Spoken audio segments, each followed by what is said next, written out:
Have you ever wondered why the Ethiopian Bible is forbidden and why its content causes so much concern for many people?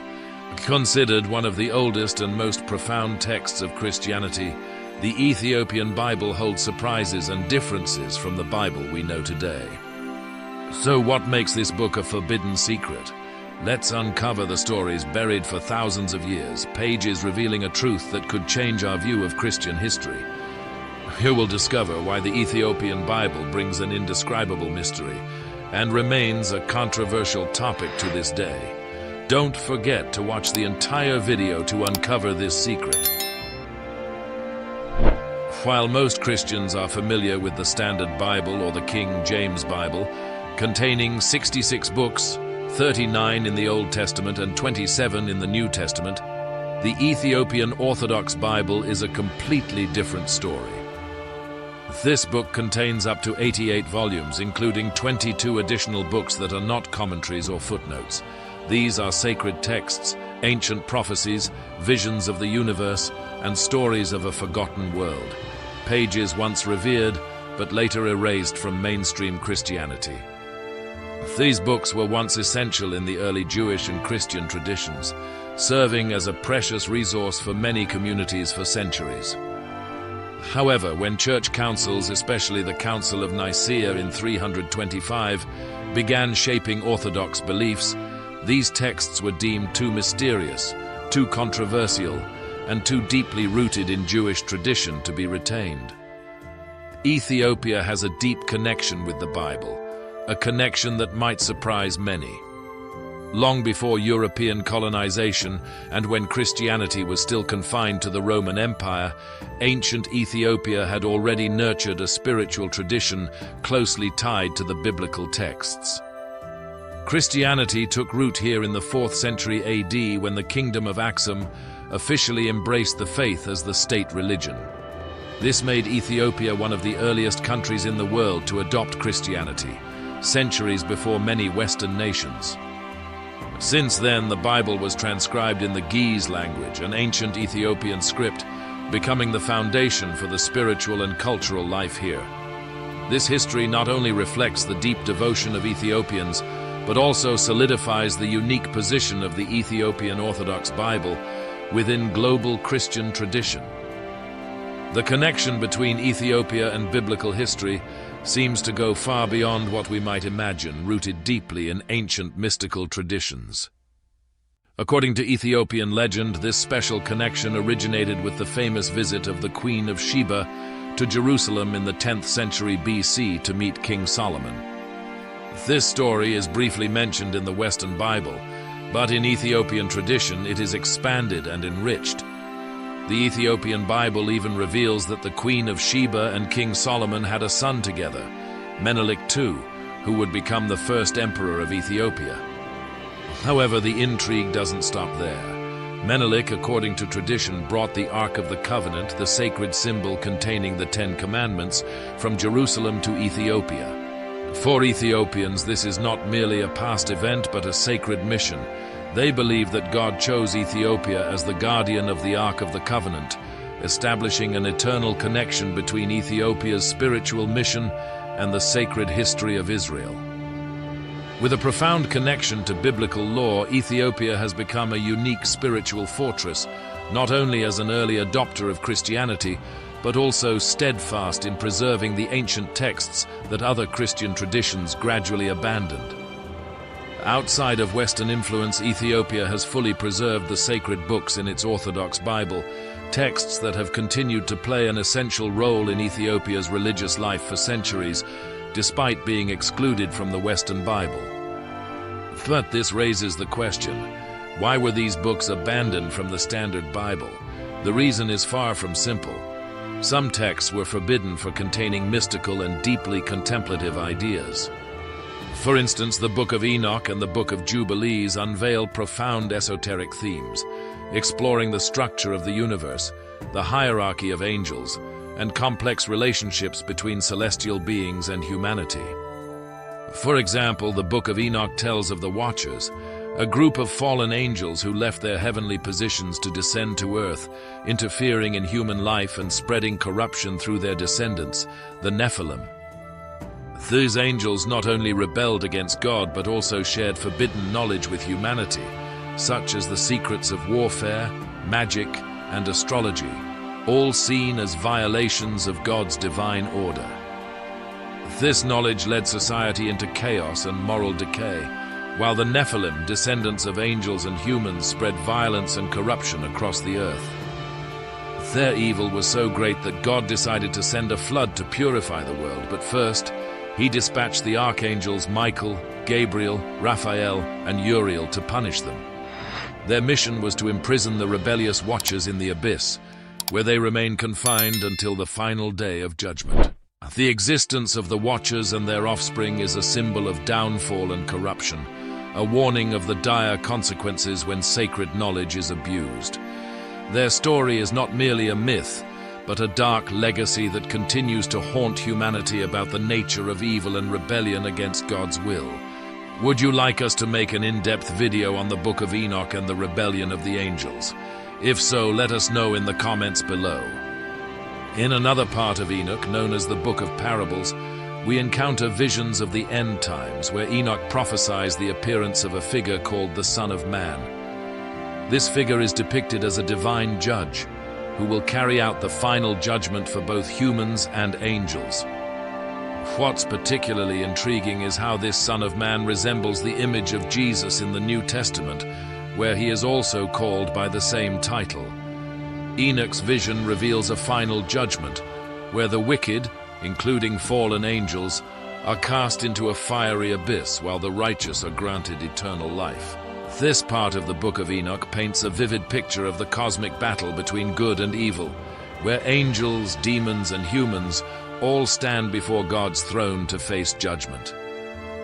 This is a story that is not only captivating in imagery, but also deeply theological, illuminating the ceaseless struggle between light and darkness in the spiritual realm. A lesser-known section of the Book of Enoch, the Book of Astronomy, reveals the wondrous secrets of the universe. In this part, Enoch is guided to explore the divine order of stars, planets, and seasons, describing a solar calendar that helps humanity align with the sacred rhythm of creation. The movements of the sun, moon, and stars are not random. They follow an exact system established by God and governed by his angels. The Book of Astronomy even warns that humanity should follow the solar calendar instead of the lunar one to maintain harmony with God's intention in creation. Notably, the Ethiopian Orthodox Church still adheres to this solar calendar, reflecting reverence and preservation of ancient roots from thousands of years ago.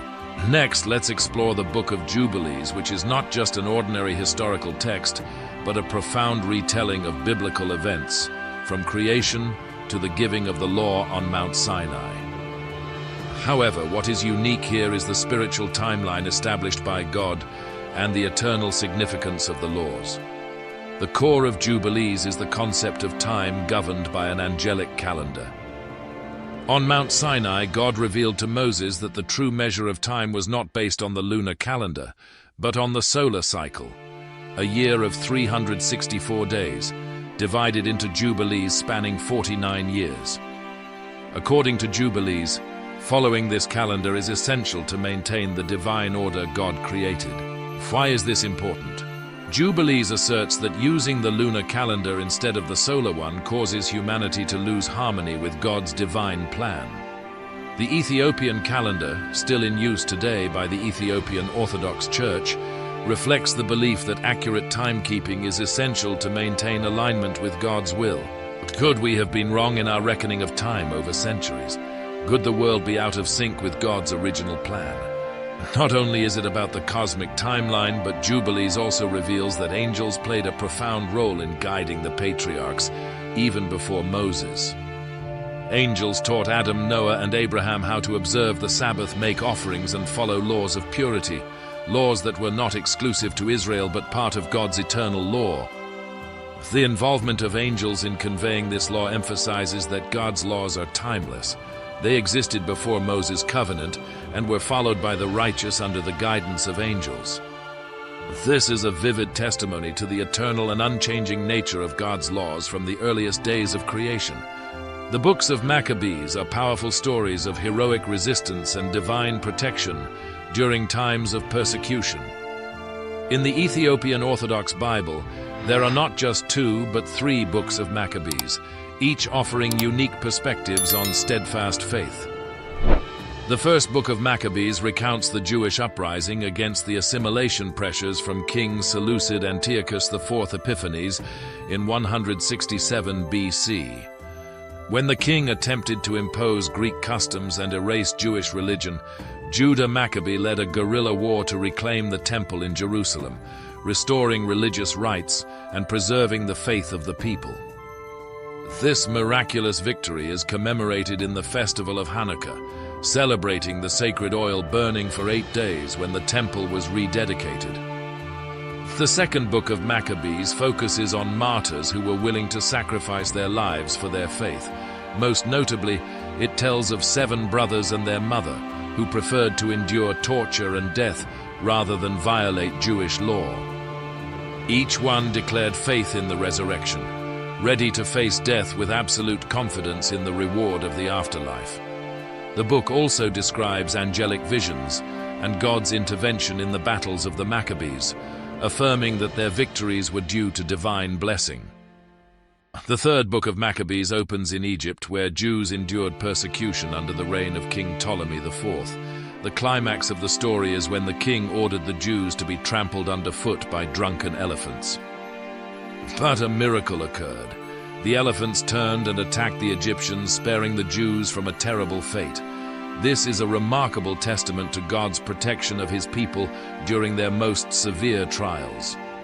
The Ascension of Isaiah is a mystical and apocalyptic work in the Ethiopian Orthodox Bible, taking readers on a visionary journey through 7 heavens.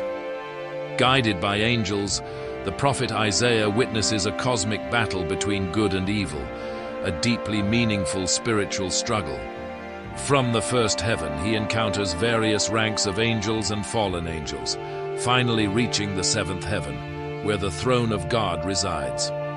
Detailed descriptions of seraphim, cherubim, and other heavenly beings in this work provide one of the most intricate depictions of the celestial realm in early Christian literature. The climax of the vision is when Isaiah sees the Son of God, the Messiah, descend from the 7th heaven, humbling himself into human form. He witnesses the Messiah living a humble life, enduring suffering, and ultimately facing the torment of satanic forces. But the vision doesn't end there. Isaiah sees the Messiah's victory over Satan, his glorious resurrection, and his return to heaven, where he is crowned as King of all. The Ascension of Isaiah is not just a story of heavens and angels, but a prophecy of salvation. This book portrays a miraculous vision of the Messiah's ultimate victory and the triumph of light over darkness. A spiritual journey Isaiah recorded as a hopeful message of redemption and the glory of God. Finally, we turn to the book of Baruch and the letter of Jeremiah, 2 texts written during the Babylonian exile, offering profound reflections on sin, repentance, and the consequences of idol worship. In the book of Baruch, we feel a profound sorrow over the destruction of Jerusalem, along with a sincere confession of the nation's sins. Baruch emphasizes that the exile was not merely a painful political event, but a result of Israel's estrangement from God. Yet amid the sorrow, Baruch brings a message of hope. If Israel repents and returns to God, they will be restored. The letter of Jeremiah, meanwhile, is a powerful warning against the worship of foreign gods. Jeremiah mocks the gods of Babylon, pointing out their ignorance and impotence, and calls on the exiled to remain faithful to the one true God, who alone has the power to save. This is not just advice, but a powerful call. Abandon meaningless gods and return to the Most High, who can bring hope and redemption. These 2 texts, set against the backdrop of exile, deliver a profound message of faith, of recognition, and readiness to return to God. It is a reminder that, in all hardships, hope endures if we hold steadfast to the one who truly has the power. The texts in the Ethiopian Orthodox Bible are not merely ancient stories, but contain prophecies, spiritual knowledge, and warnings that resonate deeply with the modern world. Books like Enoch, the Ascension of Isaiah, and Jubilees reveal a world of angels and an eternal battle between good and evil, reflecting a spiritual warfare that continues today. Ephesians 6:12 reminds us that this struggle is not only physical, but against spiritual forces. The descriptions in the Book of Enoch about the Watchers and the corruption they spread still resonate with our times, where war and instability continue to escalate. The prophecies in these texts, especially in the Book of Enoch, depict a final battle between good and evil and the restoration of righteousness. Similarly, the Ascension of Isaiah describes the Messiah's journey from heaven to earth, where he triumphs over Satan. These visions seem to foreshadow a timeless cosmic conflict, connecting with current events, wars, natural disasters, and unrest. Could this be a warning of the last days, or a reminder of the ongoing spiritual battle and the significance of faith in the face of what lies ahead? Finally, and perhaps more profoundly, some of these books were considered a threat to orthodoxy and the early church's efforts to establish a unified doctrine. Church leaders feared that if these texts were retained, they would spark different interpretations of theology, particularly concerning the roles of angels, the afterlife, and God's divine judgment. Those texts were seen as potentially opening doors to heretical views or creating opposing thoughts within early Christianity. But the story doesn't end there. During the colonial period, especially when European powers sought to impose their religious and political dominance over Africa, the Ethiopian Orthodox Bible became a symbol of resistance. With its content uniquely linking Ethiopian spirituality to Israel and early Christianity, the book became a threat to European control ambitions. By eliminating this Ethiopian Bible, colonial forces hoped to suppress Ethiopia's religious independence, imposing Western religious and cultural views on the nation. If you find this topic intriguing, please like the video, subscribe to the channel, and share it with others who also have a thirst to uncover the hidden mysteries of the Bible. The fact that the Ethiopian Orthodox Bible still retains banned or omitted texts is not only an intriguing historical detail, but also a reminder that there were once many interpretations of what should be included in the Bible. These texts, though dismissed by the Western Church, still hold profound spiritual value. Ethiopia's preservation of these sacred writings is not only a religious act, but also a declaration of independence. By retaining ancient truths that the rest of the Christian world abandoned, Ethiopia suggests that their Orthodox Bible may hold insights uniquely meant for this very moment in history. As the world faces unprecedented challenges, perhaps the time has come for these mysterious texts to be revealed. Through the journey of exploring the Ethiopian Orthodox Bible, it becomes clear that these excluded texts are not merely ancient stories, they are treasures containing profound wisdom, warnings, and hope for our time. Ethiopia's preservation of these texts is a testament to the power of faith and steadfastness in safeguarding timeless spiritual mysteries. In today's world, as we search for answers and direction, perhaps these texts carry messages that are ready to be rediscovered. Thank you for watching. Don't forget to like, subscribe, and share this video if you found it helpful. Leave a comment with your thoughts. Could the mysteries in the Ethiopian Bible be a key for our time? See you in the next videos where we continue to explore the depths of faith and sacred history. May God bless you.